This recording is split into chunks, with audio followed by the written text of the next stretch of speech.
Praise the Lord. Thank you, Pastor Francis, for leading us sa prayer. Isa pong pinagpalang gabi sa lahat ng mga anak ng Diyos. Amen. Lahat ng pinagpala, magsabing praise the Lord. Praise the Lord. Amen. Sabi po ni Haring David, how good and pleasant it is when brethren dwell together in unity. Napakaganda daw ho na at kahanga-hanga na tayo nagkakatipon sa pagkakaisa sa pagsamba sa Panginoon. Amen? Sino po excited sa gabing ito? Na makakatanggap na naman po tayo sa Lord. Kami pong tumatayo dito, tulad ko ho, instrumento lang po kami ng Diyos para po ipahayag sa inyo ang mabuting balita. Kaya nga po, sa buwan pong ito, last na lang pong topic po natin ito at pinag-aralan po natin, ang tema po natin is Victory in Jesus. Wala pong hindi po mananalo ang sinuman o sinumang tao kung hindi lang po kay Lord. Ang ating pong panalo ay nasa ating Panginoong Yesus. Amen. Marami pong tao, ang akala po nila, umasenso sila, yumaman, pero wala silang Kristo, hindi po yan matagumpay. Sabi po ng Panginoon, what does it profit a man if he gains the whole world? Ano ang pakinabang ng tao kung makamtan niya ang buong mundo? Meron mo bang tao na nakamtan na niya ang buong mundo? Wala pa. Pero and yet, loses his own soul, mapunta ng impyerno. Ang mga tao po ngayon, they're only gaining very, very small part of the world and yet they're losing their own soul. Mas kawawa po sila.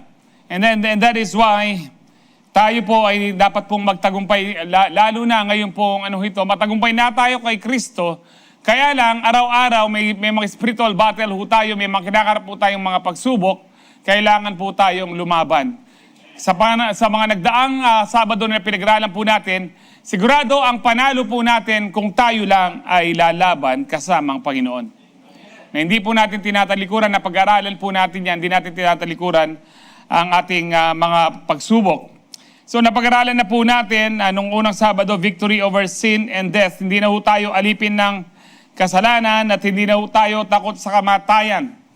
Amen. Kung mamatay man po tayo, pagmulat ng ating mata, nasa langit tayo. Yun po ang pangako ng Panginoon sa lahat ng tumanggap sa Kanya. Amen. Ang pangalawa po, yung victory over fear and anxiety. Marami pong nangyayari sa ating buhay, sa paligid po natin, pero hindi ho tayo dapat matakot. Ang sabi po ng 2 Timothy 1:7, hindi ho tayo binigyan ng espiritu ng pagkatakot ng Panginoon at ng pagiging mahiyain. But of power, love, and sound mind. So ang takot po ay isang espiritu kapag nararamdaman nyo na, medyo naaamoy nyo na, i-rebuke nyo na po. Huwag nyong payagan na magkaroon po siya ng stronghold sa inyong kaisipan. Kasi po kapag meron ka anxiety at meron ka pong fear, hindi ka na pong matutulog niyan. Wala ka ng kapayapaan niyan. Mag-uumpisa ka ng mag-overthink at mag-uumpisa na pong maging miserable ang buhay mo. Nakakala mo parang papabayaan na ka ng Lord. Tandaan niyo po ito, pinangako ng Lord, hindi niya tayo iiwan at hindi pababayaan. So bakit tayo matatakot kung ang Diyos ay para sa atin? Sino ang laban sa atin? At last week po, pinag-aralan natin victory over trials and temptations. Pinapayagan ng Diyos ang mga pagsubok at saka po mga tukso sa buhay, hindi para po tayo ay parusahan, hindi para tayo ay pahirapan. Pinapayagan po ng Diyos ang mga pagsubok at tukso sa buhay upang pagtagumpayan natin yan sa pamamagitan ng ating pananampalataya kay Jesus, sa ating Panginoon, upang tayo ay lumago sa ating pananampalataya. Tayo po ay mag-mature. Kasi po alam niyo po yung mga taong matanda na o may edad na, pero immature pa. Di ba kawawa po? Nakita na ho kayong may edad na pero parang bata pa. Konting lang napipikon. Hindi mo mapagsabihan, hindi mo makorek. Ayaw niya ng correction, ayaw na hong ganun. Pero tandaan niyo po, Proverbs 12:1, he who hates correction is stupid. Stupido ka kung ayaw mong pa-correct. Kaya ka nagiging stupid kasi hindi ka nagiging matibay. Kaya nga binibigyan tayo, inaalaw ng Lord ang mga pagsubok upang tayo yung maging matibay, sabi nga ni Peter, so that when your faith grows strong through many trials. Hindi magiging malakas ang ating pananampalataya kung walang pagsubok. Kaya whether si James, Peter, or si Paul, sinasabi po nila magalak tayo kapag meron tayong pagsubok. Amen. Ang hirap po mag-amen, no? O nga naman, ang hirap maging magalak sa mga pagsubok. Pero kung alam mo, nagagrasp mo po yung purpose niyan, alam po natin, pinag-aralan natin, ng purpose nito, i-build up ka ng Lord. Pero ang dyablo, kung bakit niya yan binibigay, no? Kung bakit niya binibigay yan, ang Lord, inaalaw niya, ang dyablo, binibigay niya yan, upang tayo ay sirain sa ating mga buhay. Maging miserable ang buhay po natin, maging defeated ang buhay po natin, tumalikod sa Diyos, magalit sa Diyos, mag-backslide, maging masama. Nasabihin natin, ganyan naman ang Diyos, pinapahirapan pa ako. Kaya normal po yung hindi po totoo kapag Kristiyano ka na, walang problema. Kapag Kristiyano ka na, mas maraming problema. Pero mas maraming problema, mas maraming biyaya at mas maraming pagpapala ang mararanasan mo. Mas makikilala mong Panginoon, mas ikaw ay mag-grow, mas magiging matibay ang pananampalataya mo, mas sigurado ka na ikaw nga ay tunay na ligtas. Amen. Kaya magpakatibay po tayo sa ating mga nararanasang pagsubok at huwag daw tayong magulat, sabi ni Peter. No, do not be surprised na may mga pagsubok po tayo. Sino po yung nagkaroon po ng bagong pagsubok ngayong linggong ito? Buong linggo. No, karakaldaan eh. Sino ba pagsubok niyo? Yung asawa niyo? Amen. Praise the Lord. Blessing niyo rin po yan. Love your wife as Christ loved the church. Amen. Ngayon po, pati ako ata makapagpatulog yun. Ngayon po, ang pag-aaralan po natin, victory over condemnation. Have you heard the word condemnation? Naiintindihan mo ba natin kapag sinabi natin condemnation or na-condemn ka? Sa dictionary po, ang condemnation, the expression of a very strong disapproval. No, yung pong nire-reject ka, censure, the act of saying that something or someone is very bad and acceptable. Yung ay, hindi magandang kasama yan, no, kinokondemn na. Pangit ang ugali yan, kinokondemn na. Masamang tao yan, kinokondemn na po. And sabi po dyan, one of the devil's biggest weapons. Isa daw po isa sa pinakamalaking weapon o sandata ng dyablo ay condemnation. Yung isang pinakamalaki po ay yung pong offense, yung madali kang mapikon. Kasi pag madali kang mapikon, madali kang magalit, meron kang unforgiveness, bitterness, no, talo ka. Yan po ay pinapayagan ng dyablo para ikaw ay tumalikod sa Diyos. So, isa po sa pinakamalaking sandata ng dyablo ay yung condemnation, which is very important tonight that you listen very carefully. Kung ano po ang gagawin natin at ano ba ang condemnation na ito na isa sa sandata ng dyablo. So one of the devil's biggest weapons in his bag of dirty tricks is condemnation. To condemn means to pronounce to be guilty. Lagi kanya sinasabi kahit pinatawad ka na ng Panginoon, sabi niya, guilty ka pa rin. To sentence punishment, mapaparusahan ka, mapupunta ka pa rin ng impyerno. Or to pass judgment against. Sa Tagalog po, paghatol, paggawad ng hatol, paggagawad ng parusa, pagbabawal sa paggamit ng pagbabawal. Pag sinabi po yung sa building, condemn na, bawal na pong gamitin yan. So kaya nga isa po sa meaning niya, pagbabawal sa paggamit. Pagsumpa, pagtuligsa. O ang modern Tagalog po ngayon yan is pagkondena. Condemnation. In Romans 8:1, ang sabi po dito, there is therefore now no condemnation to those who are in Christ Jesus, who do not walk according to the flesh, but according to the Spirit. Let's pray. Heavenly Father, we praise you, we love you, we worship you, and we give you glory. We thank you, Lord, na malakas po kami at nandito po kami sa iyong bahay-sambahan. Upang una sa lahat, ikaw ay pasalamatan, sambahin sa Espiritu at katotohanan. And of course, Lord, narito po kami upang tumanggap ng iyong biyaya at pagpapala. Buksan mo po ang pangunawa po namin, the heart of our understanding, that we may receive the full blessings and that we may understand, Lord, your message tonight, that we may be transformed, Mabago po kami by the renewing of our minds through your powerful word. Bless each and every one of us, O God. Maging po yung mga first-timers po namin, Lord, open their hearts and understanding. Let them know, O God, na mahal mo po sila at napakaganda ng plano mo at hindi po ito nagkataon lang na nandito sila. Dahil ito ay itinakda mo upang sila'y katagpuin mo. Kumilos nga po kayo, Banal na Espiritu. Sa aking pong pagpapahayag ng iyong salita, Ama, I declare healing, deliverance, and salvation be upon your people tonight hanggang sa mga naka-online. We thank you, Lord. We give you all the glory, honor, and praise. In Jesus' powerful name we pray. Ang lahat po'y magsabi ng Amen. Palakpakan po natin ang Panginoon.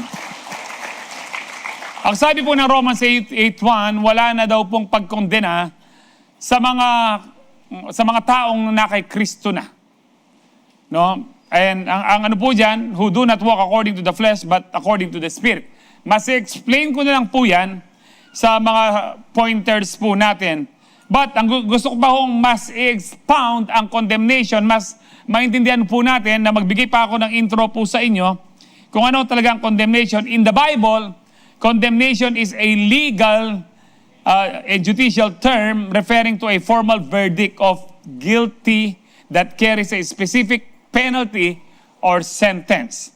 Sa Bible daw po ang condemnation, ito po ay legal or isang judgment term, no, and referring to a formal verdict sa kung ikaw ay meron kang kasalanan, guilty ka sa isang kasalanan, meron kang of course consequences kung ano po yung katumbas po niyan, no? And it is the opposite of justification, being declared righteous. No, excuse po na, at yung susulukin, may akbalo na, anuya. Anyway, may istorbo ka rin na.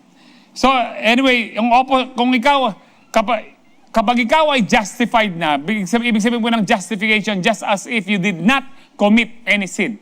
And we were justified because of what Jesus has accomplished on the cross. Tayo po ay pinawalang sala. Yan po yung ibig sabihin po, o Tagalog po ng justification. Pinawalang sala dahil po sa ginawa ni Kristo. Tinitignan po tayo ng Diyos ngayon, ng Ama, na parang hindi tayo nagkasala. Ganun po katindi at ganun ka-powerful yung ginawa ni Kristo sa krus ng Kalbaryo. Kahit isa kang lamaran, kapatid, isa kang balasubas, kapag nung tinanggap mo ang Panginoon, tinitignan ka ng Ama ngayon na parang walang kasalanan, parang isang inosenteng tao. It's too good to be true, yes, but it's true. It is true na ang tingin po sa atin ng Ama dahil kay Kristo wala ng kasalanan. Amen. Amen. Kasi walang papasok sa langit na bit-bit pa ang kasalanan.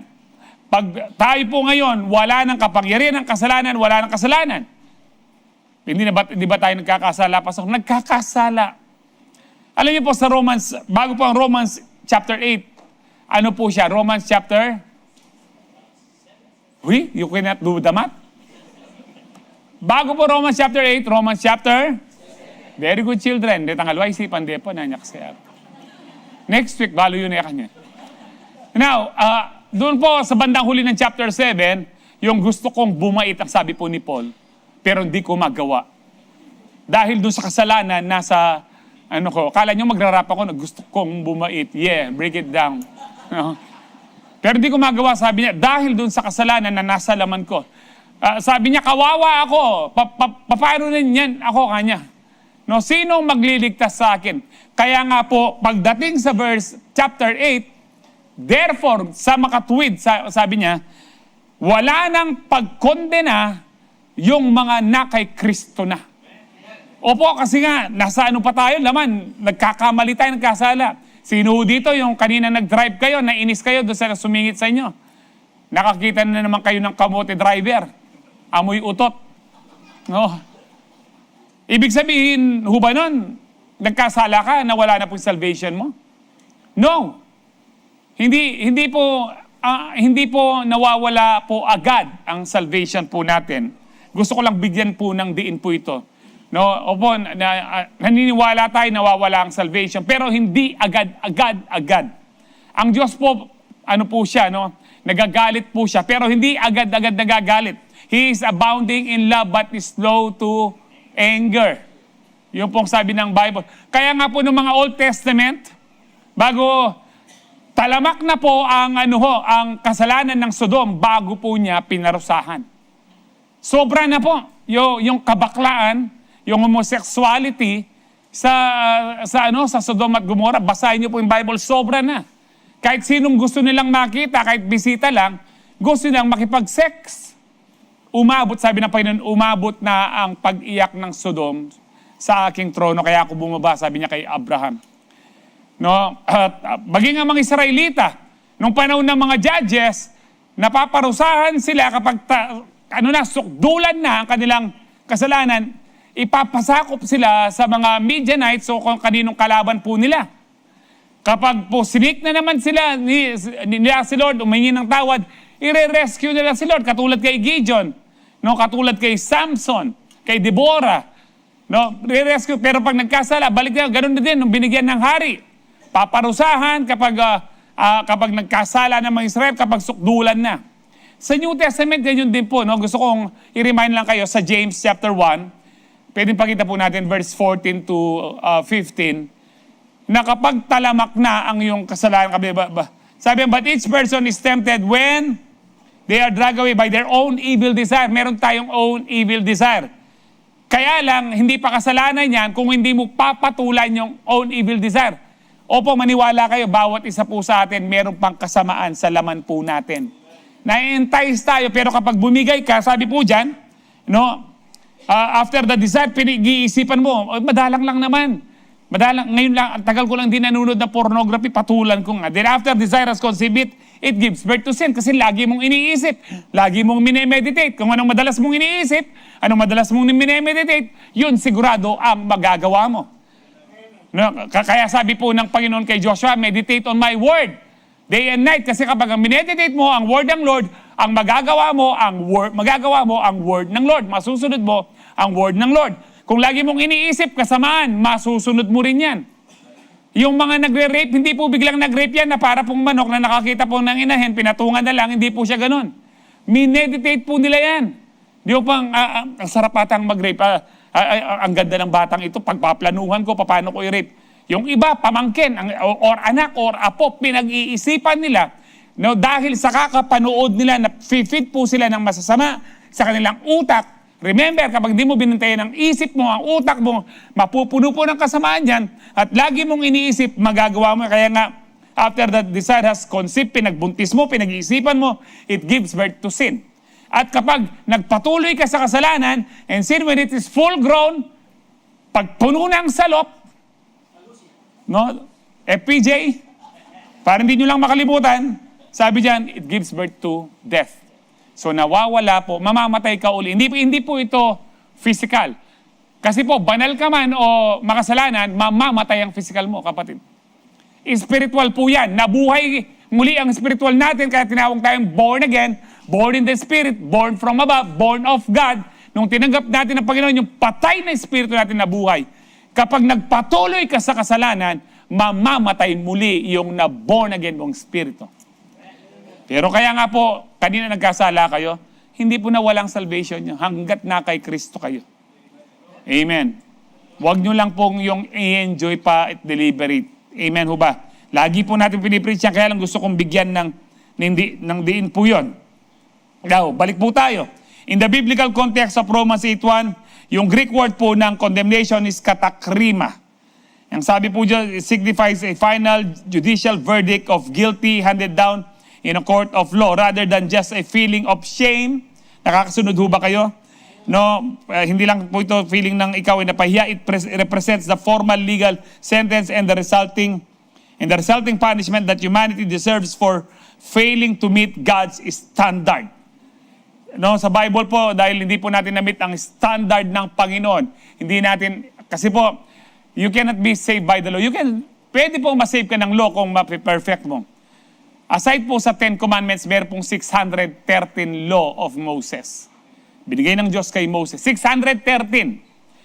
Halimbawa po, na 612 na. Isa na lang. pero nagkamali ka pa, zero ka pa rin. Ganun po katindi ang standard ng Lord. So tayo po nag-fail ng standard. So dapat po condemn po tayo kundi dahil kay Kristo. This term describes a status, sabi po dyan, of spiritual separation and penal servitude. Ang penal servitude, ito po yung pinaparusahan mo ang sarili mo. Gusto mong parang ikaw na lang magbayad, not to sin, which makes the promise of no condemnation so significant. It means that for those in Christ, the judicial case is closed.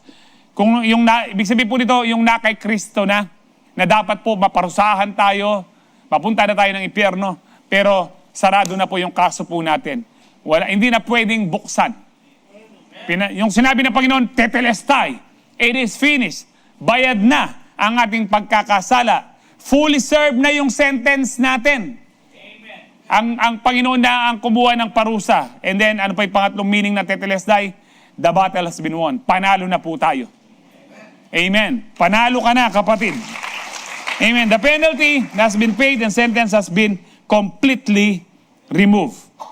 Now, have you heard about conviction? Of course, pero ano ba ang difference ng conviction sa condemnation? Ang condemnation po, ang source po niyan ay si Satanas. No, si Satan, or others, or your own shame. Remember po ito, this is very important. Ang condemnation, nagmumula kay Satanas, o kaya sa ibang tao, kinokondena ka, no, hindi ka na aasenso, hindi ka na magbabago, wala na, ganyan na lang talagang buhay mo, wala ka ng pag-asa sa ibang tao. At yung ikaw mismo, kinokondena mo sarili mo, sana hindi ko na ginawa yun. No? Ilang taon na hanggang ngayon, kinokondena mo pa ang sarili mo. Sinisisi mo pa ang sarili mo. Ang message po nito, you're guilty, you're worthless, you're done, wala kang kwenta, tapos ka na. Ang goal po nito, to push you away from God, ikaw ay ihiwalay sa Panginoon. Ang pakiramdam po nito, hopeless ka na. Condemn ka na nga, hopeless, crash, stuck, no way out. Ang resulta, hides, quits, give up, magbabackslide ka. Hindi ka na magkakapatuloy. Kaya gustong-gusto ng diablo na makondemn tayo sa kanya o sa ibang tao o lalo na sa sarili po natin. Isa sa pinakamahirap na condemnation ay yung ang sarili mo mismo kinokondemn ka. Ako po, ito po yung struggle ko na aminin ko sa inyo. Yung pong for 19 years, more than 19 years na po ako nagda-dialysis, minsan bumabalik po, lalo na po ng mga unang taon. Kahit humingi ka ng tawad sa Lord, yung sinisisi mo sarili mo na, sana hindi ko na ginawa ito, hindi na ako na sana nag-dialysis. Sana sumunod na ako sa Lord. Pero yung parang, alam niyo, huwag kinakausap niyo ba yung sarili niyo? Amen? No? Huwag niyo lang pakita sa ibang tao yan, no? Kasi delikado po yan. No? Baka bigla na lang may ambulansya sa harap ng bahay niyo. No? Alam niyo po, sabi ko, ikaw kasi, sabi ko sa sarili ko, no? Yung sana hindi mo na ginawa yan. Sabi ng sarili ko, bakit ako? Ikaw.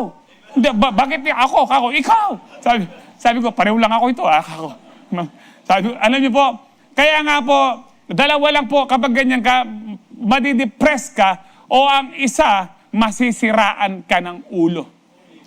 Kapag nagpatuloy ka sa pagkondemn, ba't ganyan, ba't ganito, bakit ako ganyan? Kaya nga, ito pong gustong-gusto ng diablo. So yung boses na naririnig natin, voice sounds like, you failed again. Nagkamali ka na naman. Nagkasala ka na naman. Pupunta ka ba naman din ng church? Naranasan niyo po ito? Pero there is therefore now no condemnation. Kahit kanina parang nag-away kayong mag-asawa, o kalambat mo, maliit na. Yung po mga ganyan. Hindi ko alam kung sino nag-amen dito, no? Pero salamat kapatid sa iyong pagiging tapat. No? You failed again, parang nag-away kayo, God's done with you. Pero always remember Romans 8:1. There's therefore now no condemnation. Amen. Hindi po natin gagawin. Kukunin ng Romans 8:1 para okay lang magkasala. No, hindi po ganun. Kapag nagkasala kayo, mamaya po sa mga pointers na lang, baka mapahaba ako. Ang difference po ng condemnation sa conviction, yung source ng conviction, the Holy Spirit. Ang conviction, ito po yung sinasaway ka. Kinokorek ka. No? Ang message po niya, that was sin. Sinasabi po ng Holy Spirit, kasalanan yan, turn back, you're forgiven already. Na-born again ka na, huwag mo nang gawin yung bagay na yan. Binago ka na, huwag ka nang maging makamundo. Born again ka na, magpatawad ka. Born again ka na, magbago na ugali mo. Yan po binubulong ng Holy Spirit. Yan po yung tinatawag na conviction, not condemnation. I hope nagigets po natin. It is very important for us to differentiate and to decipher kung which is which, condemnation or conviction.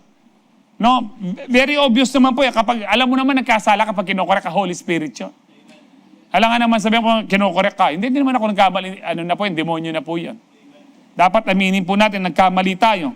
Ang goal po nito, to pull you toward God. Ikaw ay hilain pabalik sa Diyos. I-restore ka. Ang pakiramdam mo nito, ang feeling po niya, grieve but hopeful. Yung kanina, hopeless.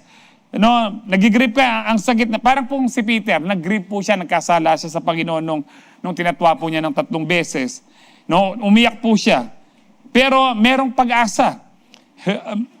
Hurts but it's a clean pain. Masakit, pero it's a clean pain. No? Yung pong, ba't ko ba nagawa ito, Lord, patawarin mo ko. Ang resulta po niyan, nagre-repent ka, nagko-confess, at nababago ka. Ano yung boses na katulad? This isn't who you are, hindi ikaw yan. Come home, I'll help you change. Ang diablo sasabihin niya, huwag ka nang mag-attend ng CU, huwag ka nang mag-attend ng church, huwag ka nang mag-pray, magbasa ng Bible. Hindi ka karapat-dapat, lagi ka na lang nagkakamali. Pero ang Holy Spirit niya, magpatuloy ka, binago ka ng Lord. Tutulungan kita na patuloy kang mabago. Huwag ka lang aalis sa akin. Nagkakasala tayo, yes, pero huwag kang aalis sa Panginoon, kapatid. Kapag umalis ka, nanalo na ang diablo. Kaya wag po tayong aalis po. Simple test lang po. Condemnation attacks your identity. Paano po pa yan? You're a failure. No? Ganyan ka. Ba't ganyan ang pagkatao mo? Bakit ganyan ang ginawa mo? Ikaw ay isang palpak. Ganyan po, no? Sa Tagalog, you're a failure. Isa kang palpak. Ang conviction addresses your behavior, not your identity. Hindi yung pagkatao mo. Ang example, yung ginawa mo, the action was wrong. Yung ginawa mo, hindi tama. Hindi mo sasabihin, ang condemnation ganito. Talagang palpak ka. Di ba sa mga anak natin, kung minsan ganyan tayo? Noon yun, no? Noon, parang kahapon lang. No? Palpak ka talaga, no? Yung, ano ka talaga, B-O-B-O ka. Yung mga ganyan ka. No? T-A-N-G-A ka talaga. Yung po mga ganyan, no? Yung po. Pero iba po yung, ano ba naman yung ginawa mo? Sa susunod, mag-ingat ka. That is conviction. Sa susunod, sinabi ko na kasi yung mag-ingat ka, hindi ka sumunod. Pero yung sabihin mo, isa kang mangmang, isa kang, yung pong pagkatao po niya. That is condemnation. Ang conviction ay yung pong patungkol sa gawa. Ang condemnation, patungkol sa pagkatao mo. Di ba kaya nga po masakit? So condemnation drives you away from God. Ganyan lang po siya. Conviction drives you closer to Him. Start na po ako, 7:07 na. Medyo mahaba pa yun ito. We have victory over condemnation, number 1. Na tayo po'y matagumpay na sa condemnation, sa pagkondena. At teka muna, bago po ako magpatuloy. Nagkakaunawaan po tayo dito. What is condemnation? Amen. So, tayo po ay meron tagumpay na sa pagkondena ng kaaway or anumang condemnation if we do not live according to the flesh. Basahin po natin muli ang Romans 8:1 hanggang verse 4. There is therefore now no condemnation, sabi po dyan, to those who are in Christ Jesus. Meron po siyang pasubali. Sino daw po yung wala ng pagkondena? Yung na kay Kristo. Sino daw po yan? Basta na kay Kristo lang? No, who do not walk according to the flesh. Na hindi na lumalakad, hindi na namumuhay sa kanyang laman. But, daw po? But according to the Spirit. So hindi siya automatic.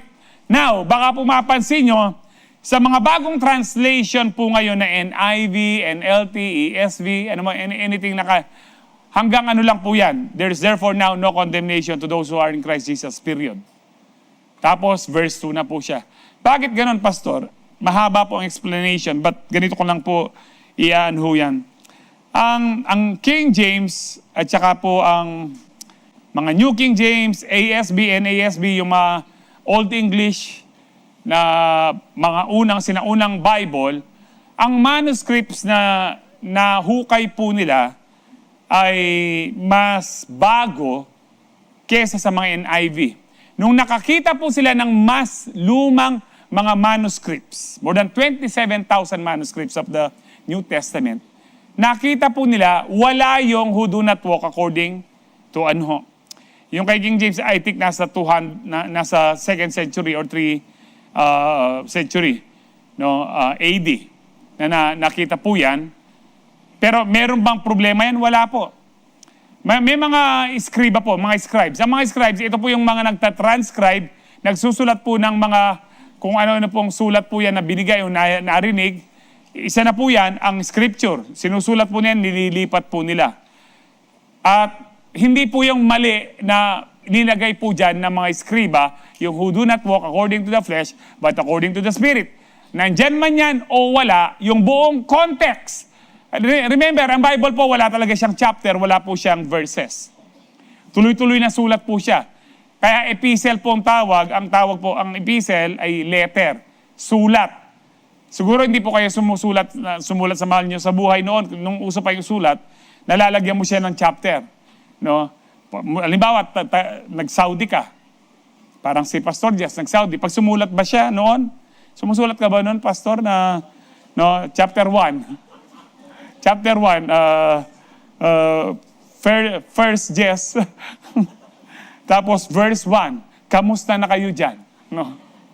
Hindi, wala po yung ganun. Nilagyan lang for reference na mas madali. Linoob po ng Panginoon. Mas madali po natin makita ano yung John 3:16 or anong nakasulat po doon. So wala po siyang ano. So tuloy-tuloy po siya. Now, basahin po natin para mas makita po natin. Sabi diyan, for the law of the Spirit of life in Christ Jesus has made me free from the law of sin and death. Dahil po yung batas po ng Espiritu ng buhay kay Kristo, pinalaya po tayo. Meron pa rin hong batas, that is the law of love, the law of the Spirit. Yan po yan. Law of Spirit, law of love, yeah, law of Christ. The law of Christ is the law of the Spirit. The law of the Spirit is love. Yun lamang po. I do not have the time na pagkita po yung mga verses sa inyo. Dahil doon sa batas ng ano niyan, yung spirito ng buhay, sabi po, pinalaya tayo sa law of sin and death. Ang law of sin and death, ito po yung bunga na hindi mo pagsunod sa law, sa batas. Kasi po lahat ng merong pagkakamali sa batas, lahat ng merong kasalanan, mamamatay. Mapupunta ng impyerno. Verse 3, for what the law could not do in that it was weak for the flesh. Na ang law, hindi tayo maligtas. Ang law, pag binasa mo ang law, nako-condemn ka. Ganito pala ako, hindi ko bala dapat ginagawa ito. Yun po yung ano. God did by sending His own Son in the likeness of sinful flesh. Now, I'm not saying na huwag na tayong sumunod sa law or sa commandments. Amen. Hindi po siya ganyan kasi sa iba, huwag na natin sundin. Hindi po. Sumusunod tayo sa commandments ng Diyos, sa law ng Panginoon, hindi para maligtas. Sumusunod tayo dahil ligtas na tayo. Sumusunod tayo dahil mahal natin ng Diyos. Katulad po ng 10 Commandments, sa iba po wala na daw 10 Commandments. Kasi under the grace na tayo. That is stupid. Walang ganon sa Bible kapag pinakabasa mo po ang sulat. Kahit po mga sulat ni Paul, hindi siya ganyan. Sumusunod tayo. Pag sinusunod mo ang commandments o yung law para maligtas ka, palpak ka na po niyan. Kasi po, that is self-righteousness. Remember, tayo lang po ay pwedeng maligtas at naligtas dahil sa biyaya ng Diyos sa pamamagitan ng kanyang bugtong na anak na namatay sa krus ng Kalbaryo at nabuhay maguli nung ikatlong araw, umakyat ng langit at malapit nang bumalik. Amen. Napakalapit na pong bumalik. So, sabi po dyan, God did by sending His own Son in the likeness of sinful flesh on the account of sin. He condemned sin in the flesh. Lahat po ng kasalanan ng tao, inilagay po sa katawan ni Kristo nung ipinako para pagbayaran po ni Kristo ang lahat ng kasalanan ng tao. That the righteousness requirement of the law might be fulfilled in us. Kasi po may requirement yung law na para talagang maging righteous tayo. Yung law ang nag-fulfill lang si Kristo. Kaya nga yung requirement ng law para tayo ay maging matuwid, ang nag-fulfill yan si Kristo. Kung bakit tayo matuwid, hindi dahil na-fulfill natin ang law o ang commandments ng Lord. Kung bakit tayo matuwid, it's all because of Jesus. Sabi ng 2 Corinthians 5:21, he who do not sin, ayun po, God made him who had no sin pala. Mali pa yung introduction ko. Ginawa pong kasalanan si Kristo para in Him we might what? Become the righteousness of God. Nakakapangilabot po ang verse na yan kung pakakatignan nyo po. Tagalogin ko po, no? Ang Diyos na yung kanyang bugtong na anak ginawa pong kasalanan. Hindi siya makasalanan. Ginawa talaga siyang kasalanan. No? Naging kasalanan po siya. Upang sa pamamagitan niya, tayo'y maging katuwiran ng Diyos. Hindi ba nakakapangilabot? You are a righteousness of God because of Jesus. It's too good to be true, and yet it is true. And you need to believe na ikaw ay matuwid na because of Jesus. Nagkamali ako kanina, pastor. Matuwid ka pa rin kung ikaw ay na kay Jesus. Kaya di ba si Paul mismo sabi niya, gusto kong bumait pero hindi ko magawa. Amen? Pero hindi po excuse yun.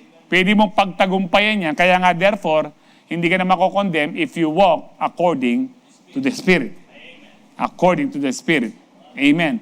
Babait ka if you walk according to the Spirit. Yan po ibig sabihin po ni Paul. Kaya sabi dito, that the righteous requirement of the law might be fulfilled in us who do not walk according to the flesh, but according to the Spirit. Ano pong kamukhang verse niyan? Yung verse, ano ko sasagot, baluye. Ano pong kamukha niya? Binigay na nga po yung answer. Verse 1. Ito po yung hinahanap natin. Sa ibang Bible nga, wala po yung sa verse 1, yung who do not walk according to the flesh, but according to the Spirit. Pero nasa verse 4. Kasi alam niyo po yung once save, always save na mga lamaran na yan. Ito lang po na sabi niya, hindi, wala na yun, kaya hindi natin gagamitin yung mga Bible na yun. Ang totoo dyan, talagang there is therefore no condemnation to those. Basta't na kay Kristo ka, hindi ka condemn. Automatic? No. Makikita mo pa rin sa verse 4. Kung hindi ka na lumalakad sa laman, kung hindi ka na makamundo, hindi ka na pumipila sa loto, hindi ka na tumataya ng wedding, hindi ka na nag-scatter. No? May mga nagsisikuhan po dyan. Hindi ka na nagsasabong. Hindi ka na nanonood ng pornography. No, madali ka na magpatawad. You are walking dahil born again ka na. Hindi automatic kasi alam niyo po, kapag ikaw ay sinabi mong born again ka na kay Kristo ka, pero lumalakad ka pa rin sa laman, ikaw mismo nako-condemn ka. Bakit ko na naman ginawa ito? Di ba? Kasi nga hindi ka lumakad according to the Spirit. Hindi ka nakinig sa Espiritu na sinasabi niya sa iyo. Remember, conviction, kino-convict ka niya, mali yan. Anak ka na ng Diyos. Pinatawad ka na niya, huwag ka nang bumalik sa kamunduhan. Huwag ka nang bumalik sa kademonyohan. Mali yan. No, siya mismo po, inaano niya ho tayo, hindi niya sinasabing sobra. Hindi na kita anak, hindi po nagko-condemn ang Diyos dahil kay Kristo. Bakit hindi tayo condemn? Dahil kay Kristo. Kaya tayo, wala na pong condemnation, no? Mapagtatagumpanan po natin ang condemnation kung lumalakad tayo sa Espiritu. Nagpe-pray tayo, nagbabasa tayo, nagme-meditate ng Word, nag-attend tayo ng church, nag-attend ng fellowship. Requirement po yan ng Lord eh. Do not stop meeting together. Mag-attend kayo ng church, mag-attend kayo ng fellowship, mag-attend kayo ng CU. Kung sinasabi mong, ay, Kristiyano na ako, tinanggap ko ang Panginoon, okay na ako. Mag-isa ka lang, wala pong Kristiyanong Lone Ranger. Kasi wala pong langit na iisang tao lang. Wala po. Kung dito pa lang, hindi ka nasanay sa maraming tao, hindi ka pwede sa langit. Sa impyerno, pwede ka. Maraming tao sa langit, pero parang mag-isa ka. Ganun po ang pakiramdam doon. Paano mo alam, pastor? Nagpunta ka na? Hindi pa po. Pero, alam ko, ganun po ang pakiramdam at higit pa doon. Kasi we can never, kung hindi natin ma-describe kung gaano kaganda, gaano ka-peaceful, gaano kasaya ka sa langit, hindi rin natin pwedeng i-describe ng eksakto kung gaano kasama, kung gaano kalungkot, kung gaano kasakit, kung gaano yung pagsisisi, kung gaano po talagang karumal-dumal ang impyerno. Kaya sabi ko, para po yung sa akin po sinabi ko sa inyo, na talaga pong yung sa impyerno pong yan, ano ho yan, huwag niyong pangarapan pumunta ho dyan. Kahit po yung sabihin niyo, Lord, pwedeng mag-field trip. Oo. Sabi ni Pastor Joe, parang pamilyar yung huwag niyong subukan. Huwag mong subukan, masisira ang buhay mo. No? Anyway po, kaya nga po ito yung point number 1 po natin, na hindi ka na makokondena kung ikaw ay matutong lumakad sa Espiritu. Amen. Always worship, always pray. Kahit nagkamali ka, lagi mong tandaan, hindi ka i-condemn ng Diyos hanggat hindi ka umaalis sa Kanya. Amen po ba? Amen. Ngayon, automatic ba? Ganun na lang po siya? Hindi po. Kaya may point number 2 pa tayo, saka point number 3. We have victory over condemnation if we sin and still see the need to repent. Have you heard some group of Christians, believers, na sinasabi nila, hindi ka na dapat mag-repent. Ang repentance, nung tinanggap mo lang ang Lord. Nakarinig na ho ba kayo ng ganyan? No, meron pong ilan. Nasa Bible ho ba yun? Wala. Yun daw pong, hindi po maganda daw po na pinatawad ka na nga ng Diyos Tapos magre-repent ka pa. Sabi po nila. Tignan po natin, no? No, we can have victory. Victorious po tayo over condemnation kung kapag nagkakasala tayo, ito po yung point number 2 na pinag-usapan natin, at nako-convict ka pa rin na humingi ng tawad. Hindi po tayo humihingi ng tawad sa Diyos kapag nagkasala tayo para iligtas niya ulit. Uulitin ko po ito. Hindi tayo humihingi ng tawad sa Diyos sa ating pagkakasala para iligtas ka muli. Alam niyo po, kung lahat po tayo, dapat pagdating ng Diyos, walang kasalanan, walang maliligtas. Walang maliligtas. Yung perfect ka, babantayin mo yung sarili mo. No, ay, babantayin ko sarili ko. Wala ka nang ginawa kundi binabantayan mo sarili mo. Kasalanan din yun, makasarili ka. Hindi ka humayo para, so iiwan ka rin. Kaya nga wala tayong magagawa. Ang kaligtasan lang, lagi kang na kay Kristo kahit nagkakamali ka. Si Kristo hindi ka kokondemn. Remember po, yung meron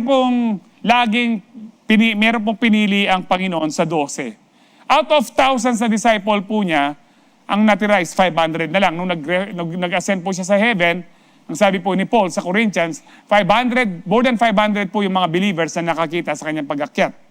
So out of thousands na dati po disciple ni Kristo, pumili siya ng 12. Out of 12, meron po siyang top 3. Sino po yung top 3 niya? Peter, James, and John. Alam niyo ba, itong tatlong ito, madalas magkasala kasama ni Kristo? Di ho ba? No pong hindi tinanggap si Kristo sa isang lugar, nakalimutan ko na. Nagalit ang pangalan ni Escalera Brothers ito, si James at saka si John. Sabi niya, Panginoon, gusto mo ba magpaulan kami ng apoy? Tupukin sila. Rinibyok sila ng Lord. Hindi, and then tapos nagpatuloy sila, sumunod kay Lord. Hindi sinabi ng Lord, maiwan na kayo dyan. Kinokondemn ko na kayo. Matindi po yung nila pa. Sabi niya, ang ibig sabihin po nila, Lord, gusto mo patayin na namin sila. Ganun po yung kakatindi sa harapan ng Panginoon. Pero rinibyok lang, Lord. Pero nagpatuloy. Kasi nga po, there is therefore now no condemnation kung na kay Kristo ka. Amen? Ano pa ho yan? Mga mamas boy yung dalawang yan si James at saka si John. Di ba nagpatulong sa nanay? Yung nanay sabi niya, meron po akong pakiusap kanya, Panginoon, kung pag nasa kairan mo na, yung dalawa kong anak, yung isa maupo sa kanan, yung isa sa kaliwa. Sabi niya, hindi mo alam ang hinihiling mo. Maiinom ba nila yung cup, yung saro, salamat Pastor John, yung saro na iinumin ko? Sumagot yung dalawang spoiled, yung mama's boy. Opo, kanya, mainom niya. O talagang iinom kayo. Ibig sabihin po dito, yung kamatayan nila matindi. Matindi po yung pagkamatay ng mga 12 disciples. Merong binalatan ng buhay, merong linagari mula po dito. Si John po, nasa kumukulong mantika, pero hindi namatay si John. Kaya natakot po yung hari, pinadala po siya sa Patmos. At doon sinulat yung Revelations. Ano po, may pinugutan ng ulo, may pinakong, si Peter, pinako po siya. Sabi niya, hindi ako karapat dapat ipako nyo katulad ng aking Panginoon. Ibaliktad nyo. Kaya yung mga nagpapapako dyan, Lourdes Northwest, Kagawad, sabihan mo karele, baliktad din kasi karapat dapat pagkapusan di Kristo. Sinabi po ni Peter, hindi ako karapat dapat na nasa history po yan. Si Peter, anong kasalanan niya? Di ba tinatwa niya si Kristo? Ano pa ho yung una? Yung una, ang ganda ng declaration, you are the Christ, the Son of the living God. Maya-maya, nagkwento si Kristo, alam niyo, mamamatay ako in 3 days. Tapos kinuha niya si Lord, hindi ka mamamatay kanya. Over my dead body. Anong sabi ng Panginoon? Get away from me. Get thee behind me, Satan. Tinawag pong Satanas. Pinalayas ng Panginoon, magmula ngayon kayong tatlo, hindi ko na kayo disciple. Bakit hindi sila na-condemn? Kasi sumusunod pa rin kay Kristo. Kahit pinagalitan, pinahiya, sumunod pa rin kay Kristo. Hanggat sumusunod kay Kristo, nadadapa ka, nagkakamali ka, there is therefore now no condemnation. Hindi ka mako-condemn. Hindi ka pupunta ng impyerno. Hanggat sumusunod ka kay Kristo, kahit nagkakamali ka, sunod ka pa rin. At syempre, magpakorek ka. Nagpakorek yung tatlong ito. Hindi na po sila nagpaulan ng apoy. Nagpakorek po sila. Siyempre kapag sumusunod ka, magpakorek ka. Amen? Hindi yung gusto mo lang. Kasi nga siya ay Lord. Now, ang word repentance ay sa Greek ay ano po? Metanoia. Yung maraming pastor, mahilig lang sasagot din. At hindi na kayong grade, 100%. Metanoia. Ano po? Ano ang metanoia po? Ang metanoia po, literal, yung sabi po dyan, basta ko lang, metanoia is the Greek word for most Bibles translate as repentance. But the literal meaning goes deeper than just say sorry. Metanoia. Ano ba ang metanoia? Ang meta means, tatlong ibig sabihin ng meta. Change, after, at saka beyond. Pero ang pagkakagamit po sa metanoia is yung change. At ng noia is mind, thought, understanding. Change of mind, change of thought, change of understanding. Ang literal meaning po niya, ang sabi po dyan, change of mind, but biblically it means a total U-turn.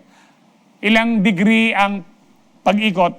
Yung iba naririnig ko, 360 Pag 360, bumalik ka lang. Di ba kasi, ang 360, iikot ako, babalik ako dito. Ang 180, tumalikod ka, talikdan. So U-turn po siya. A total U-turn of the inner person. Biblical meaning has 3 parts. Change of mind. Una, change of mind. Bibilisan ko lang po. You see differently. Iba na, you agree with God that it's wrong and destructive. Nagiba na yung isip mo, makasalanan nga yung hindi tama yung pamumuhay mo at nagbalik ka sa Diyos. Change of heart. It's not intellectual. There's a genuine grief over sin. Yung talagang pinagsisisihan mo. Hindi lang yung basta, nagbago na ako. Nagre-repent na ako. Hindi po. Kailangan po talagang nagmumula sa puso ang pagsisisi. Change of direction. Yung nagsisi ka nga, pero yung direction mo, makamundo pa rin. Sa dating daan ka pa rin. Kaya sa Sarienda, pero dating daan niya talaga. Kung nasa dating daan ka pa rin, wala ka sa tamang daan. I am the way, the truth, and the life. Kung alam mo na yung the way, the truth and the life, huwag ka nang aalis dun sa tamang daan. Huwag ka nang babalik sa dating buhay mo. Sige, bota natin mapikon.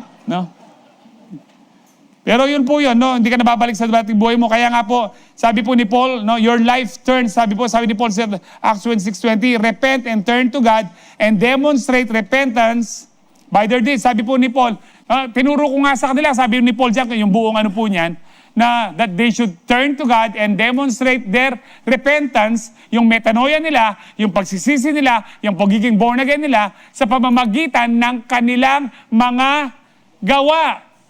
Patutunayan mo lang na ikaw, excuse me po, na ikaw ay, excuse po, kukontrahin Diablo in Jesus' name.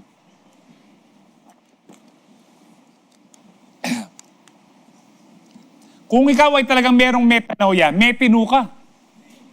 Matino ka dapat. Yun ang ibig sabihin po, talagang nagrepent ka, nagsisi ka. Alam niyo po yung, kung meron kang halimbawa, kapatid o kaibigan, sige kapatid na lang, nagsorry siya dahil meron siyang ginawang masama sa'yo.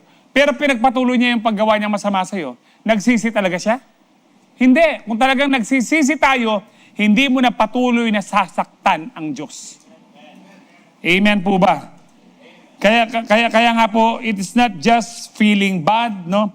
Si Judas po yung sa kanya, di ba? Nagsisi si Judas. Iba yung pagsisisi po niya. Ano pagsisi niya? Ibinalik po niya yung 30 pieces silver. Sabi niya, nakapahamak ako ng inosenteng tao. Hindi niya sinabing Panginoon. Hindi niya kinilala ang Panginoon talaga. So anong nangyari kay Judas? Ang kay Judas hindi siya metinoia. Kaya hindi siya metino. Nagpakamatay po siya. Kasi nung matino kaya ka magpakamatay. Amen. Alang matino na magpakamatay ka, total save na ako, magpakamatay na ako. Mo? Siguro nasagot ang tanong niya, saan ba napunta yung mga ano? Siguro kung habang namamatay siya, meron siyang chance, patawarin mo ko, Panginoon. Siguro pwedeng maligtas, but I don't know. Only God knows. Pero wag mo nang subukan. Masisira ang buhay mo, kapatid. Huwag mo subukan na magpakamatay. No? Kasi kung matino ka, hindi ka magpapakamatay. Alam niyo ho, ako 19 years nang nakikipaglaban sa kamatayan para mabuhay. Pero yung iba sa inyo, gusto nyo nang mamatay. Palit na lang tayo. Ikaw na mamatay, mauna ka na. Palilibing pa kita. Alam niyo po, lahat ng may buhay, alam nila masarap mabuhay. Pati po mga insekto. Di ho ba? Kapag inahabol mo yung ipis na pinapatay mo, pinalo mo, hindi mo tinamaan, aalis na siya. Walang ipis na lalapit sa'yo. Patayin mo na ako, miserable yung buhay ko. Isa akong ipis. Patayin mo na ako. Wala pong ganyan. Kahit ano po, umaalis po sila. Hayop man po yan, o ibon man po yan, no? Takot silang mamatay. Kasi masarap mabuhay. Yun ang matino. Kung gusto mo nang mamatay, hindi ka matino. Ako po, pumasok sa akin to, yung gusto ko nang mamatay. Wala po akong katinuan po nun. Lord, matayin na ako po. No? Pero, ilang libo yung nagdadialysis kami. Ilang libo kami ngayon sa buong Pilipinas. No? Hundreds and hundreds of thousands na po ngayon, naabot na po ng million. Ang mga nagdadialysis. Gusto naming mabuhay. Kung meron sa inyong gustong mamatay, i-donate nyo lang yung kidney nyo. Ano? Tapos palibing namin kayo. Ang sarap. Life is a gift. Maraming pagsubok, pero masarap mabuhay. Lalo na pagkasama mo si Kristo. Dahil kapag kasama mo si Kristo, walang pagkondena. Amen? Laging masaya. Ganito po talaga siya, yung pong, alam nyo, ang sarap po mag-extend ng, ang sarap po ng topic na ito. Kasi marami po mga Kristyano, lalo na sa mga kabataan, o kahit po sa atin, yung pag nagkasala, parang hindi na ako dapat, pipilitin mo lang mag-church ka. Anong gagawin mo? Parurusahan mo yung sarili mo. Hindi ka kakain. Hindi ka nagfa-fasting para no, in the New Testament, ang fasting ay para po ma-discern nila kung ano ang kalooban ng Diyos. Mangusap ang Holy Spirit. Nung nag-fasting sila, nangusap ang Holy Spirit na separate for me, Paul and Barnabas, na sila maging missionary. After nilang mag-fasting, nag-fasting ang mga disciple habang hinihintay yung Holy Spirit. Hindi, yung unang panahon po, Old Testament, nagfa-fasting sila dahil gusto nilang pahirapan ng sarili dahil nagkasala sila. Ang tawag po nito ng mga Catholic is penance. Yung pong pahirapan mong sarili mo. Yung servitude kanina, na in-explain ko po. Ito po yung, alam niyo po, nung dati po tayong Katoliko, sino po yung lumakad, nakaluhod sa, di ba? Pinapahirapan ang sarili para patawarin daw ng Diyos. Kung pahihirapan mo ang sarili para patawarin ka ng Diyos, para mong sinasabing walang kwenta ang pagkamatay ni Kristo. Parang dinadagdagan mo pa, dagdagan ko, Lord, kasi kulang ang pahirap mo. Luluhod ako sa munggo. Hindi mo pwedeng gawin yon. Kapag humingi ka na ng tawad sa Lord, malinis ka na. Paalam niyo po yung anak po natin nagkamali. Di ba? Tapos yung ay sorry mami, nabasag ko po yung ano. No, hindi po yan isang linggo. Ano kayang gagawin ko? Parusahan ko sarili ko.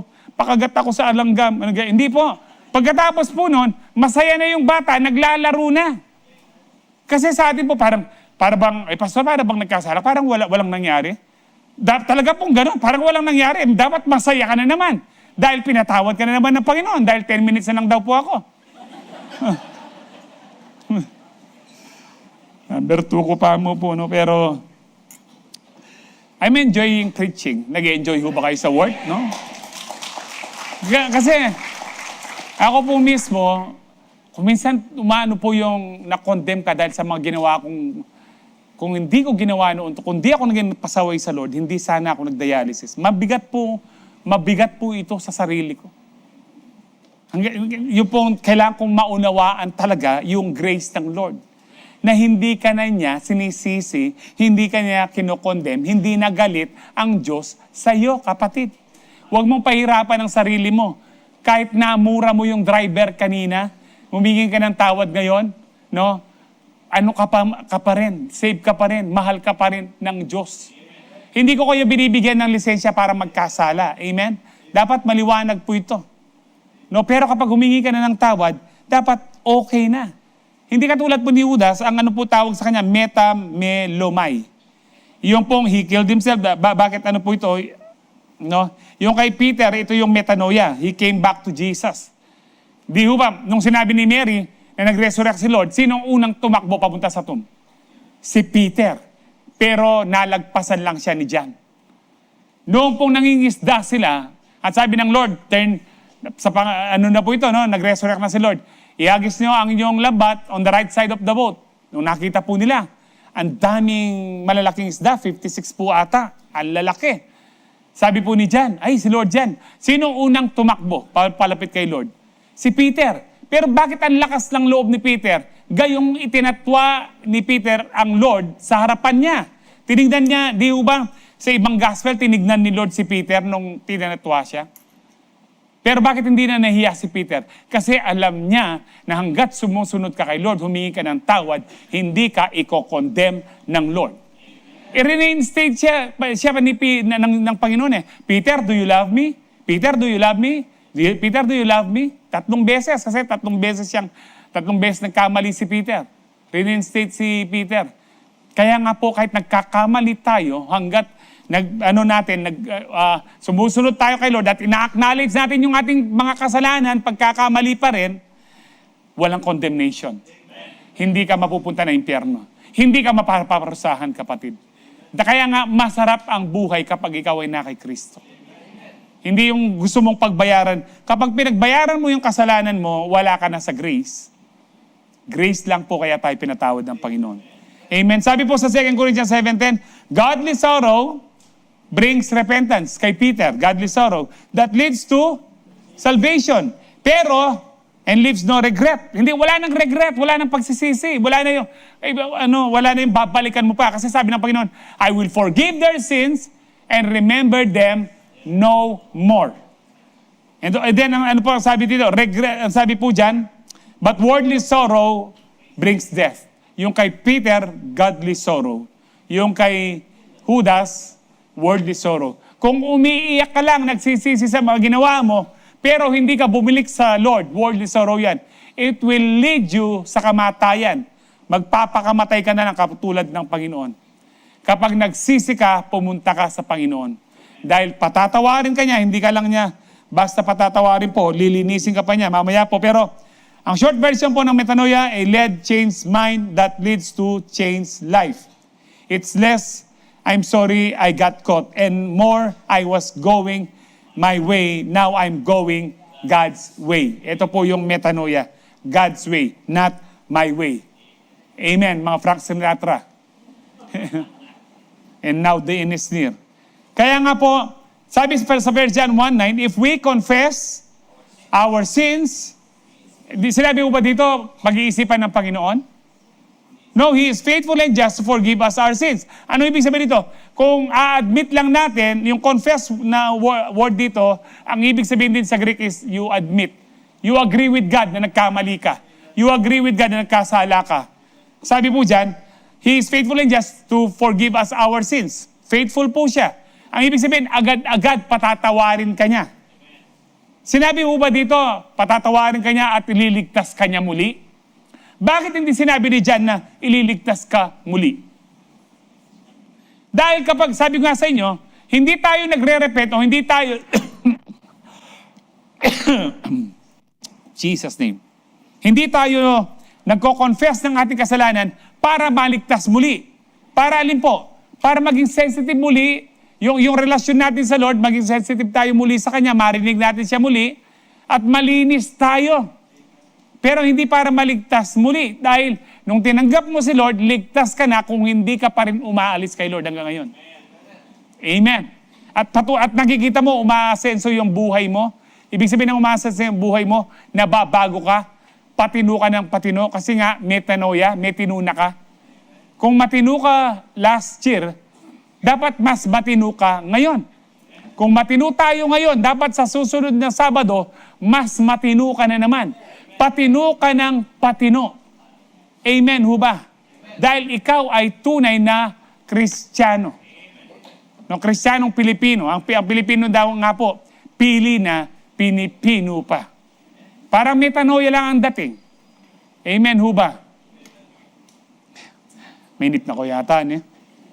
Now, ano po ang and to cleanse us from all unrighteousness. Kaya tayo humingi ng tawad nung nagkamali tayo kanina, para po yung dumi na dumikit sa atin, malinis po muli. Wala lang po katay, pero nasa Revelations chapter 2 and 3 po ito, yung, I think sa Sardis, yung iba sa inyo, hindi dinumihan yung robe of righteousness. They did not soil. Hindi nila pinaglalagyan ng lupa. Nadudumihan po yung robe of righteousness po natin tuwing nagkakasala tayo. Paano tayo malilinis? Sa word ng Lord. Sa Holy Spirit, sa papanong paraan, pag-admit na ikaw nga ay nagkasala. Kapag ikaw ay pinatawad na, huwag mo lang balik-balikan pa. Amen po ba? So hindi tayo humingi ng tawad para maligtas muli. So nasa Bible po yung mag-repent pa rin ho tayo, mag-confess pa rin kapag nagkakamali ka. Kasi po kapag hindi ka nag-confess, hindi ka na humingi ng tawad, yung kasalanan mo na ginawa mo, magiging foothold ng dyablo. Pag tumagal ng tumagal yan at dumami ng dumami, magiging stronghold na ng dyablo ang buhay mo. Ang dyablo na ang kumokontrol sa buhay mo kapag hindi ka nagpalinis sa Diyos. Amen. Kaya nga po, huwag kayong maniwala dun sa, hindi, huwag ka nang humingi ng tawad. Araw-araw humingi ka ng tawad. Siyempre, pag nagkasala ako. Ngayon, ganito po yan, no? I-extend mo yung 10 minutes ko, no? Ganito po yan. Sabi po ng ilan, lalo na may maosas, once saved, always saved, hindi na tinatanggap ng Lord yung nagre-repent ka uli. Pag ba nag-repent ka, halimbawa, kunwari, totoo yung nila, yung doktrina nila, pag nag-repent ka kay Lord, nag-repent ka na nung una, tinanggap mo siya, ngayon magre-repent ka uli, sasabihin ba nun, hey, ba't ka nagre-repent? Huwag ka na mag-repent. Kasi nag-repent ka na nung una, wala na yan. Okay lang, magpatuloy ka na sa kasalanan. Ganun ba yung sinasabi ng Panginoon? Tignan mo yung isang mong kapatid, hindi, nagkakasala siya, hindi siya nagre-repent sa akin. No, yun ang tama. Di ba? Demonyo? Andiyan ka na anong may glawin. Hindi ka re-rebuke ng Lord, ba't ka na naman nagre-repent? Nag-repent ka pa lang kanina. No. Gustong-gusto ng Lord na lumalapit ka sa Kanya at magpalinis. Hindi to yung, kaya nga, tingnan, di ba ang pangit? Huwag ka na mag-repent. Tingnan mo ito, yan, nagkakasala siya. Nanunod siya ng pornography, pero hindi nagre-repent. Ganun ba ang Panginoon? Mga muting-muting, kayong manalbeng kay. Mamuting-muting kayo, read the Bible. Ang dami niyong pinapahamak sa impyerno. Dahil sinasabi niyong hindi na dapat mag-repent. May mga ilang verses pa po na dapat tayo mag-repent. 2 Peter 3:9. The Lord is not slow in keeping His promise. Hindi mabagal ang Diyos na siya ay dumating kagad as some understand slowness na mabagal ang Diyos. Instead, He is patient, mapagbata. No, He is patient with you, not wanting anyone to perish. Ano itong perish na ito? Pumunta ng impyerno, but everyone to come to repentance. Now, the question is, sinong kausap ni Peter? Sinong sinulatanan ni Peter dito? Mga demonyo? Mga salbahe? Mga wala kay Kristo? Mga Kristiyano. May mga Kristiyanong, sabi nila, Kristiyano sila, parang yung sa Book of James, pero wala sa pamumuhay. Hinihintay kayo ng Diyos. Magrepent kayo. O nga, kinilala nyo si Kristo, pero namumuhay kayo sa kasalanan. Hinihintay kayo ng Diyos na tumanggap kay Kristo, na tunay kayong magsisi, upang hindi talaga kayo mapunta ng impyerno. Pinagre-repent. Yung bang mga pastor na nagpipreach na huwag na tayo mag-repent? Daig pa nila ang salita ng Diyos? Daig pa nila si Peter? Kaya mahalaga pa rin pong mag-repent. Pero, ang pag-repent po ay yung pong hindi para masave. Lord, ligtas mo ako muli. Ngayon, kapag ikaw ay nag-backslide, iba naman ito. Nagre-repent ka para ikaw ay maligtas muli. Ano ibig sabihin mo, pastor? Ma-born again? Maaring wala po sa Bible yon, pero nasa Bible yung namatay ka uli, di ho ba? No? Wala po yung word na born again. Pero meron po talagang nabo-born again. Gusto niyo ng concrete example? Bigyan mo pa ako ng ilang minuto. Prodigal son. Ang prodigal son, nung nasa puder siya ng ama, ligtas siya o hindi? Ligtas kasi nasa ama. Nung nag-backslide, ama, bigay mo na yung kalahati na yung mana ko, yung kalahati ng kanyang kayamanan ng ama, binigay. Aalis na ako sa bahay nito, magpapaka-makamundo ako ng babae, sumugal, kung ano-anong bisyo ang ginawa niya. Nung lumayas siya, ligtas siya o hindi? Hindi. Pero nung dahil wala na siya, nagkaroon ng famine doon sa bansang pinuntahan niya, naubos yung kanyang prodigal nga siya, bulagsak sa pera, kaya yung po ibig sabihin ng prodigal. Nakipagtrabaho po siya, magpakain ng baboy. Halos kainin na po niya yung kaning baboy. And then, nagising po siya sa katotohanan. He had a metanoia, change of mind, sandali lang. Sa bahay ng aking ama, yung mga katulong, masarap yung alam ko na, babalik ako sa aking ama. Walang pag-ibig ito, ha? Ang alaluan niya, gusto lang niyang maligtas. Babalik ako sa aking ama. At sasabihin ko sa kanya, Ama, nagkasala ako sa langit at sa iyo, hindi na ako karapat-dapat maging tawaging anak mo. Ibilang mo lang akong maging katulong. Kasi isip niya, kahit yung katulong sa amin, masarap yung dito, kanin baboy kinakain ko. Sabi po niya, so, natauhan siya. Nung bumalik po siya, sinalubong siya agad ng ama. Malayo pa lang, ibig sabihin, araw-araw. Tapos, patayin yung matabang guya. Ibig sabihin po nito, hindi yan sinabi, kumuha kayo ng isa sa mga matatabang baka. Meron pong isang guya, isang baka na sineparate dahil alam, nag-e-expect ang ama na babalik ang kanyang anak. Ganun niya kamahal. Nagselos yung panganay.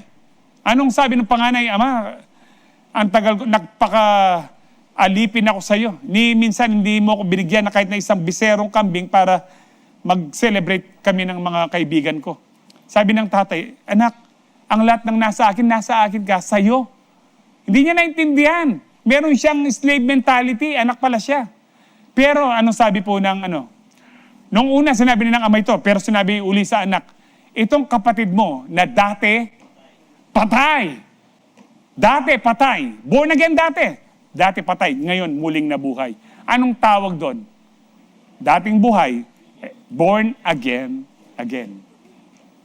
Amen. Ang paghingi ng tawad kapag ikaw ay nag-backslide, ito yung para maligtas ka muli. Lahat ng nakakuha ng mensahe ng Lord magsabing praise the Lord. Pero wag nyo nang subukan maging backslider. Masisira ang buhay mo pag sinubok mo. Kakain ka ng kaning baboy. Amen po ba? Sarap pong mag-preach ng about nito. Pero anyway, Revelations 3:19. Ay, ito pa palang number 3. May special number yung mga bata. Anyway, Revelation 3:19 sabi yan, those whom I love, I rebuke and discipline. So be earnest and repent. Nasa Bible pa. Sino nagsasalita nito? Ang Panginoon. Actually, verse 20, kung pakita nyo, sabi ng Panginoon dyan, behold, I am at the door. I knock the door. Kung sino man magbubukas, here I am, I stand at the door. Anong door po ito? The door of the Church of Laodicea. Isang church, wala sa loob si Kristo. Kumakatok si Kristo.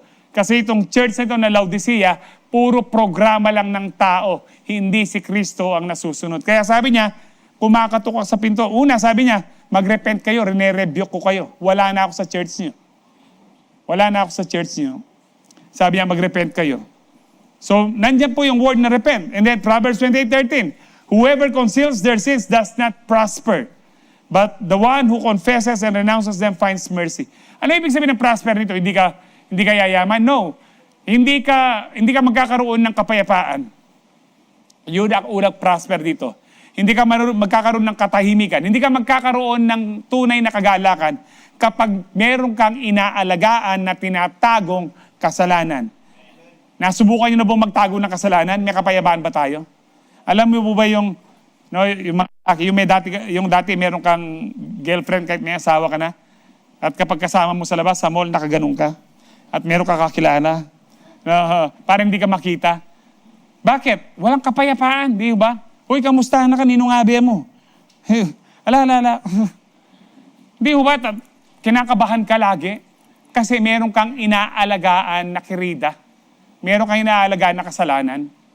Walang kapayapaan. Kung sino man nagtatago ng kasalanan, walang prosperity. Lastly, may special number, no? Yung mga kids. Sabagay, yung mga kids, mapagpatawad yan. We have victory over condemnation if we live to be more than conqueror. Yung una, mapagtatagumpayan po natin ng yung condemnation kung tayo ay lalakad sa Espiritu. Pangalawa, kung talagang nakikita pa rin natin that we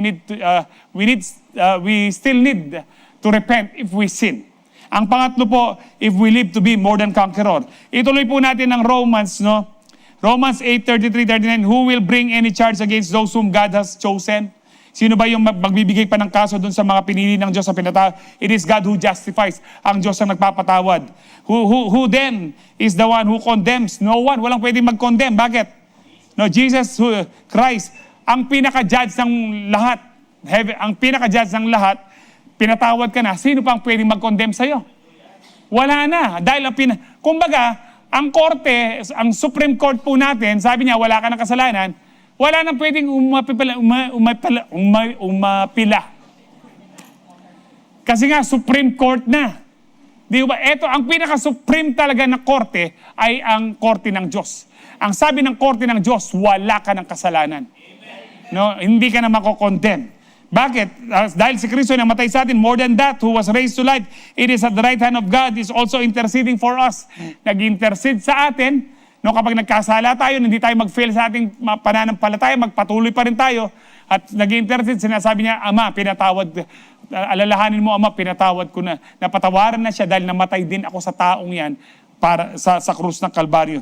And then, sinabi po ni Paul dito, tinugtong niya, who shall separate us from the love of Christ? Shall trouble or hardship or persecution or famine or nakedness or danger or sword? Sino makakapaghiwalay sa atin? Mga kasakitan ba? Mga persecution ba? Mga ano bang kahirapan ba? As it is written, for your sake we face death all day long. We are considered a sheep to be slaughtered. No, ang sabi po ni Paul dito. No, in all these things, sa lahat ng ito, mga kahirapan o anuman, kamatayan in all these things, we are more than conquerors through Him who loves us. Ang ibig sabihin po ng more than conqueror po dito, hupernikao sa Greek. Ang ibig sabihin po, hyper conqueror or super victors. No? Ang ibig sabihin po dito, yung conqueror lang, nanalo ka lang. Pero yung conqueror, katulad ni Jehoshaphat, nanalo na siya sa gera, kinuha pa ang lahat ng kayamanan ng kalaban. Yun ang more than conqueror. Nagtagumpay ka na sa iyong problema, pinagpala ka pa ng Diyos. More than conqueror. So ikaw ay super victor. You are a more than conqueror. Hindi ka lang basta mananalo sa problema mo. Magtatagumpay ka, pagpapalain ka pa ng Diyos. Kaya sabi po, tuloy po natin, for I am convinced that neither death nor life, neither angels nor demons, neither the present nor the future, nor any powers, neither height nor depth, nor anything else in all creation will be able to separate us from the love of God that is in Christ Jesus. Ito po yung ginagawang once saved, always saved. O tingnan mo, Pastor, walang makakapag-iwalay sa atin. Walang makakapag-iwalay sa atin except you. Another concrete example, prodigal son. Nandun na siya sa pag-ibig ng Ama. Bakit siya, sinong nagpahiwalay? Siya mismo. At siya rin mismo ang babalik. Kaya nga po, tayo po yung mga super victors na na ho tayo. No one can separate except yung sarili po natin. So how do we, kung tayo, if we remain in His love, so how do we remain in His love? No one can separate us from the love of Christ if we remain in His love. How do we remain? Replay na lang po ito. John 15:9-10, I have loved you with even as the Father has loved me. Remain in my love. It is a command. Manatili kayo sa aking pag-ibig. Kapag nananatili, paano tayo mananatili sa kanyang pag-ibig? When you obey my commandments, you remain in my love. Kaya nga po, hanggat sumusunod tayo kay Kristo, sabi ko nga, nangarebyok sina Peter, sina James, and John, narebyok, sumunod pa rin kay Kristo. Nothing and no one separated them from the love of Christ.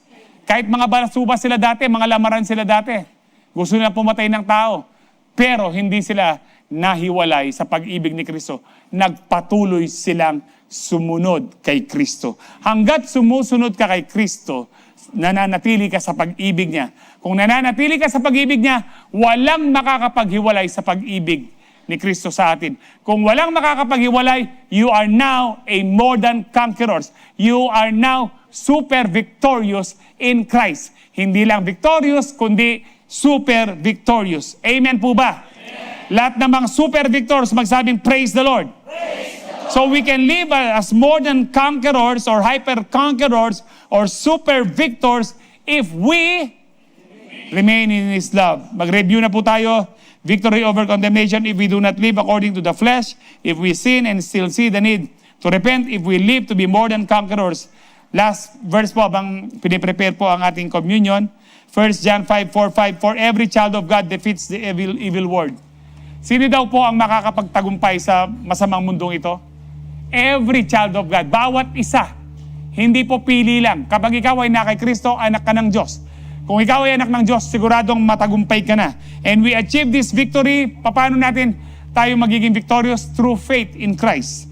And who can win this battle against the world? Sino pwedeng manalo sa laban? Only those who believe that Jesus is the Son of God. Ibig sabihin dito, ang mananiniwala na si Kristo ang tanging tagapagligtas lang.